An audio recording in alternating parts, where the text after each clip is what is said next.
चला। प्यारे बच्चों, हम लोग रसखान कवि को पढ़ रहे थे। भक्ति काल के कवि हैं रसखान जी, और आपने जिस प्रकार से इनको रस की खान कहा जाता है, पहले भी मैंने आपको ये बात बताई थी। और हम इनका जो एक सवैया पढ़ चुके थे, ये मानुस हो तो वही रसखान बसो ब्रज गोकुल गांव के ग्वाल, ये वाला पद हम पढ़ चुके थे। लेकिन मुझे लगता है कि ये पद आप लोगों को दोबारा फिर पढ़ाया जाए, तो मैं ये पद वापस इसकी व्याख्या करते हैं हम लोग।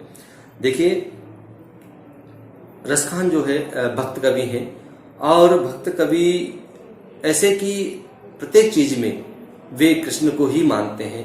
वो हर बार श्री कृष्ण का सानिध्य चाहते हैं। तो इस पद में कवि रसखान जो है वो कृष्ण का सानिध्य चाहते हुए कहते हैं कि मानुष हो तो वही रस खानी, बसो ब्रज गोकुल गांव के ग्वारन। जो पशु हो तो कहाँ बस मेरो, चरो नित नंद की धेनु मझारन। पाहन हो तो वही गिरि को, जो कियो हरि छत्र पुरंदन धारन। जो खग हो तो बसेरो करो, मिली कालिन कूल कदम की डाल। इस सवैये में रसखान कहते हैं कि यदि मुझे मनुष्य जीवन मिलता है तो मैं बसों ब्रज गोकुल गांव के ग्वारन, यानी कि मैं जो है ब्रज के गांव है, गोकुल है, वहां जाकर के बसना चाहता हूं यदि मुझे मनुष्य जीवन मिलता है तो। रस खानी, जहां पर रस की खान अर्थात श्री कृष्ण जहां पर रहते हैं उस गांव में बसना चाहता हूं, वहां रहना चाहता हूं। जो पशु हो तो कहां बस मेरो, यदि पशु बनता हूं मैं तो मेरा वश तो यह है, चरो नित नंद की धेनु मझारू, अर्थात मैं नंद बाबा की गायों के बीच में चरना चाहता हूं, उनके साथ भोजन करना चाहता हूं, उनके साथ में घास खाना चाहता हूं। यानी कि कहने तात्पर्य यह है कि नंद बाबा की जो गायें हैं उनको चराने वाले श्री कृष्ण हैं, और उन धेनुओं के बीच, उन गायों के बीच में जब श्री कृष्ण भी उनको हाँक रहे होंगे तो मैं भी उनके साथ साथ चलता रहूंगा, उनका सानिध्य मुझे प्राप्त होगा।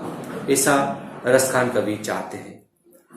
पाहन हो तो वही गिरि को, और यदि मुझे ईश्वर भगवान परमात्मा यदि मुझे पहाड़ बनाना चाहते हैं तो उस पहाड़ का ऐसा पत्थर बनूं जिसको श्री कृष्ण ने अपनी उंगली पर धारण किया था। कियो हरि छत्र पुरंदन धारण, जिन्होंने श्री कृष्ण ने उस पहाड़ को एक छत के रूप में, छतरी के रूप में धारण कर लिया था, मैं वहां का पत्थर बनना चाहता हूं, गोवर्धन पर्वत का पत्थर बनना चाहता हूं। जो खग हो तो बसेरो करो, और यदि मैं पक्षी बनता हूं, यदि मुझे ईश्वर पक्षी बनाता है, खग बनाता है, हो का मतलब होता है मैं, जो खग हो तो बसेरो करो, तो मैं बसेरा करना चाहता हूं। बसेरा का मतलब होता है सवेरा, प्रातः काल। बसेरो करो, मिली मिली मिलकर के, कालिंदी कूल कदम की डाल। यहाँ पर अनुप्रास अलंकार का बहुत अच्छा सुंदर उदाहरण है।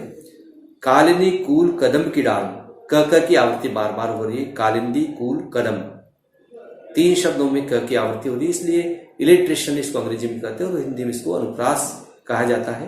तो जो खग हो तो बसेरो करो, तो यदि मैं पक्षी बनता हूं तो मैं बसेरा करना चाहता हूं, यानी कि जो शाम का जो समय होता है जब पक्षी अपने घोंसलों की ओर जाते हैं तो मैं बसेरा करना चाहता हूं।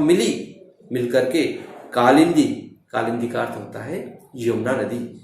कूल कदम की डाल, कूल का मतलब किनारा, कदम, वहां पर कदम के वृक्ष जो उसके किनारे पर लगे हुए हैं, उनकी डालों पर बैठ करके मैं बसेरा करना चाहता हूं, रात रहना चाहता हूं। तो इस प्रकार से ये पहला सवैया हमारा समाप्ति यहां होता है।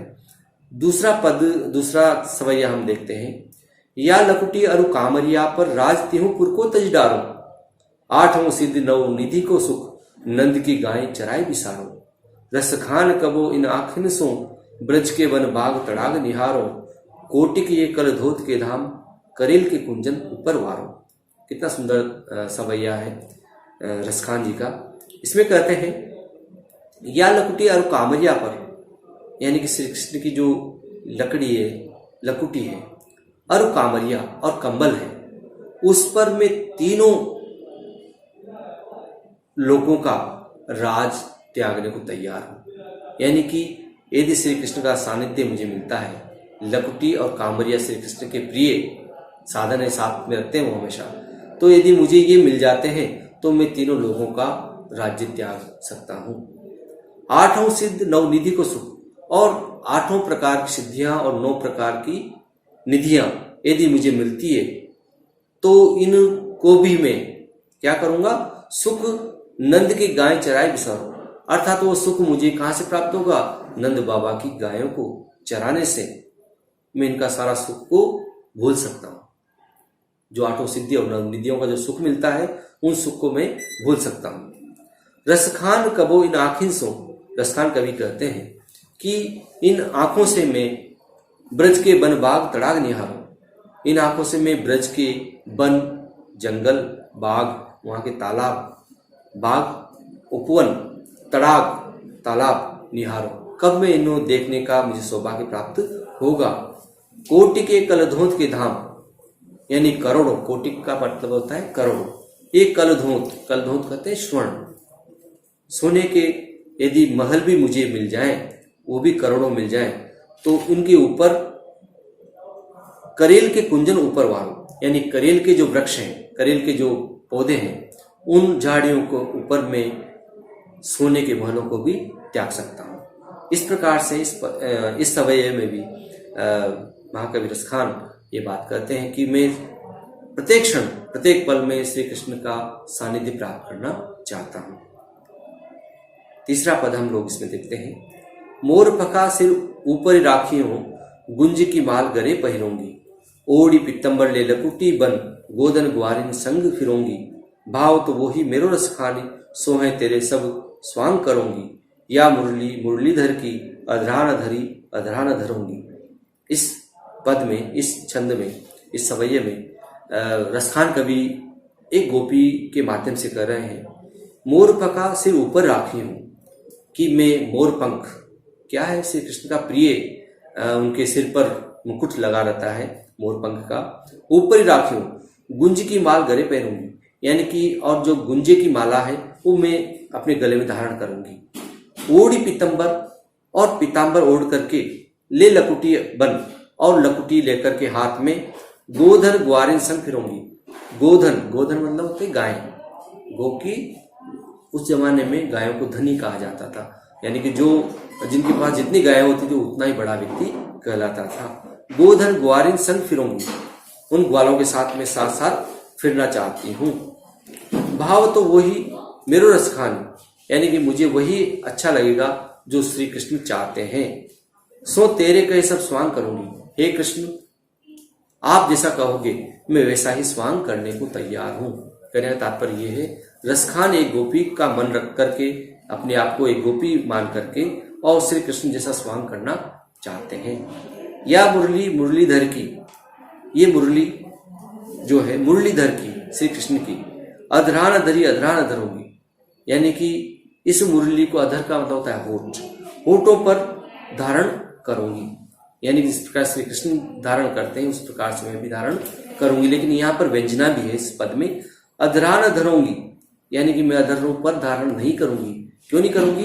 क्योंकि ये तो श्री कृष्ण की प्रिय मुरली है और ये हमेशा उनके साथ, हमेशा साथ रहती है, तो ये उनके लिए है, मेरे लिए नहीं है। लेकिन यहाँ पर वो कहती है कि जिस प्रकार श्री कृष्ण मुरली को धारण करते थे उसी प्रकार से मैं भी धारण करना चाहूंगी। तो इस प्रकार से तीसरा पद हमारा समाप्त होता है। और अंतिम पद और है, कानन दे अंगुरी रहीबो, जब ही मुरलीधनी मंद बजे है। मोहिनी तानन सोरस खाने, अटा चढ़ी गोदन गेह तो गेह है। तेरी कहूँ सिगरे ब्रज गोलिन ब्रज लोगनी, कहानी को कितनों समझेवे है। मायरी वा मुखी मुस्कान समारी, न जेह न जेह न जेह। इस सवैये में भी रसखान जी कहते हैं, कानन दे अंगुरी रहीबो, जब ये मुरली धुनी मंद बजे है, यानी जिस प्रकार से श्री कृष्ण की मुरली बजती है तो अपने कानों पर मैं उंगली रख लेती हूँ। धीरे धीरे बजती तब भी मैं मुरली उंगली को अपने कानों पर रखती हूँ ताकि मुझे वो मुरली सुनाई न पड़े। लेकिन धीरे मंद मंद बजने पर भी वो धुन मुझे सुनाई दे जाती है। इसे ही प्रेम की पराकाष्ठा कहा जाता है बच्चों। काननी, काननी मतलब होता है जंगल।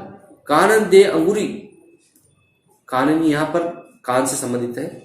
अंगुरी रही वो जब ये मुरली ध्वनि मंद बजे हैं, जब भी मुरली मंद बजती तब मैं अपने कानों पर मुरली रख लेती हूँ। मोहिनी तानन सोरस खानी, और मोहिनी तानन अर्थात वो जो उसकी जो धुन है, मुरली के जो स्वर है, वो स्वर मोहते हैं, मुझे मोहित करते हैं।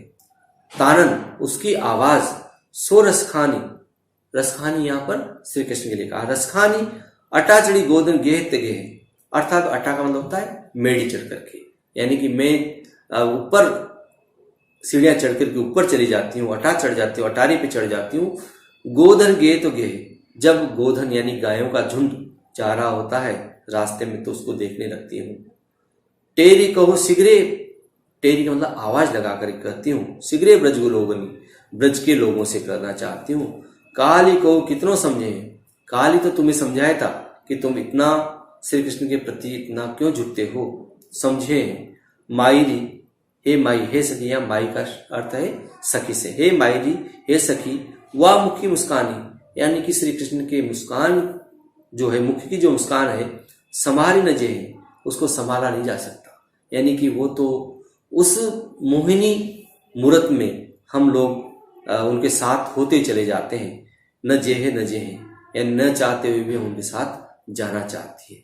यानी कि प्रेम की जो पराकाष्ठा है वो इन पदों में, इन सवैयों में रसखान कवि ने बहुत ही मार्मिक तरीके से और श्री कृष्ण का सानिध्य चाहने के लिए कही है। तो आप लोग इसमें वीडियो को देख करके और पूरी व्याख्या कीजिए। इसका पूरा संदर्भ मैं आप लोगों को पहले लिखा चुका था ऑडियो में, तो आप लोग उसका पूरी व्याख्या से पहले संदर्भ, प्रसंग, व्याख्या और विशेष, ये चारों चीजें लिख करके और बढ़िया से बना करके इस बार और मुझे भेजिए मेरे व्हाट्सएप नंबर पर, जो आप लोगों को सबको पता है, ग्रुप में मैं डाल दूंगा। तो आप लोग पूरा बना करके और बढ़िया से भेजिए। बहुत बहुत धन्यवाद।